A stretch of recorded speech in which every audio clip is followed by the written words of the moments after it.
Welcome to this deep dive. Today we're looking through a really fascinating stack of philosophical writings from a path known as the Doctrine of Cafh. Yeah, it's a very rich text. It is. And, our mission today is to use these writings to explore a pretty profound distinction. Yeah, the difference between what we have, meaning the extrinsic things we can lose in a heartbeat, and what we are. Exactly. It's about building an unshakable inner fortress, which, well, it's a very timely pursuit. It really is. I mean, you look at the psychiatrist Viktor Frankl. After surviving the concentration camps, he concluded that everything can be taken from a human except one thing. The freedom to choose our attitude. Yes, exactly. To choose our attitude in any given set of circumstances. It heavily echoes the Roman Emperor Marcus Aurelius, who argued that external control is just an illusion. So you only truly have power over your own mind. But, acknowledging that we can't control the outside world leaves us with a massive practical question. How so? Well, if the outside is out of our hands, how do we actively build that inside world? Well, the text from Cafh suggests starting with something called magnetic goods. Right, I saw that. And at first glance, the sources describe this as energy created through renunciation. But, renunciation usually sounds like simply giving things up. Yeah, it definitely sounds like a loss at first. But the texts actually frame it as a redirection of force. Oh, interesting. How does that work? Well, magnetic goods are about generating energy by not wasting it.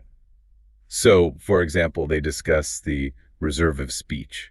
Meaning, like, choosing not to engage in useless chatter. Exactly.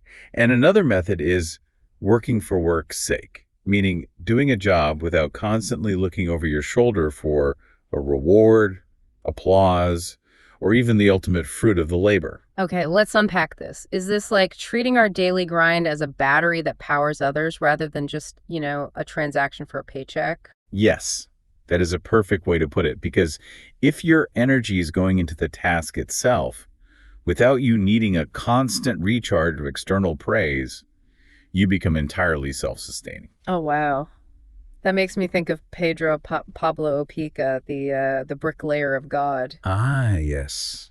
The sources mention him leaving his home to work in the garbage dumps of Madagascar for over 40 years, and he's not doing it for a paycheck or a medal. Right, he's a living example of this. Mm-hmm. The work itself seems to generate an endless well of energy that radiates out to those communities. That's incredible. And that radiation of energy is exactly why they're called magnetic goods. Mm. But, raw energy, no matter how self-sustaining, needs direction. Otherwise, it just dissipates. Exactly. It needs a steering wheel, which the doctrine categorizes as mental and anemic goods. Mm-hmm. The mental aspect involves taming the mind, often through something called a retrospective exam. Ah, yeah, that stood out in the notes. That's a nightly practice where before sleep, you review the events of your day in reverse order, right? Right. It forces the mind to step out of its reactive anxiety, and objectively analyze the sequence of choices you made. Here's where it gets really interesting, but wait.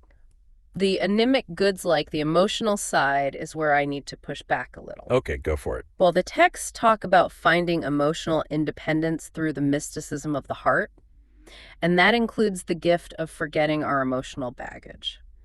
Isn't that just a philosophical way to justify repressing trauma? I can see why it looks like repression on the surface, but the underlying mechanism is an alchemy they call making matter mind. Making matter mind. What does that actually mean in practice? It means it's not about pretending the trauma didn't happen. It's the process of extracting the pure, essential lesson from an agonizing experience and intentionally dropping the resentment attached to it. Ah, so you are distilling the event so you can reach a state of absolute presence. Exactly. Rather than dragging the ghost of the past into every new interaction, you let it go. Okay, so you process the trauma, you make matter mind, and you reach this state of total presence. But presence alone feels like an empty room. How do you mean? Well, once the emotional baggage is cleared out, what fills that space? That is where the core of our true essence emerges.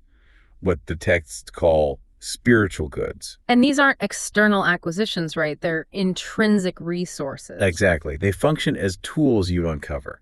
For instance, the doctrine identifies specific gifts like wisdom to grasp living knowledge and counsel to guide others with clarity. And real love. But interestingly, they also list wealth, which in this context has absolutely nothing to do with money. Right. The texts define this wealth as a supernatural security. It's the internal conviction that whatever the future holds, you have the inner resources to handle it. Because you are wealthy in the sense that you are no longer terrified of poverty or loss. Exactly. And that brings us to the ultimate goal described in these sources, which is Egoency. And that is defined as a state of perfect individuality. yes, but there's a catch. Right, because the definition given in the texts is that your greatest good becomes total participation in the lives of all souls. To me, that sounds like a contradiction. I know, it really does at first. Yeah, how does maintaining perfect individuality equate to blending into everyone else's life? Well, think of it like a symphony orchestra. If you are playing the violin, you don't achieve harmony by putting down your instrument and trying to be the whole orchestra. Right, you'd ruin the song. Exactly. You achieve it by mastering your specific individual instrument so completely, playing your unique part so perfectly that you elevate the entire symphony. Oh, I love that analogy. Yeah, egoency is realizing that your highest individual potential is the very thing that serves the whole. You no longer need to win for yourself, you just play your part flawlessly. So, what does this all mean for you listening right now? Look around at the things you value most. Yeah, your successes, your recognition, the objects you own. Exactly. How much of that is truly yours, and how much of it could be, well, washed away in a storm? The poet William Ernest Henley captured this beautifully in Invictus, writing from a hospital bed. He wrote, "I am the master of my fate. I am the captain of my soul." And perhaps the ultimate fate we are mastering isn't about conquering the external world at all. What do you think it is then? What if true mastery is simply realizing that we never actually needed the world's approval to be whole in the first place?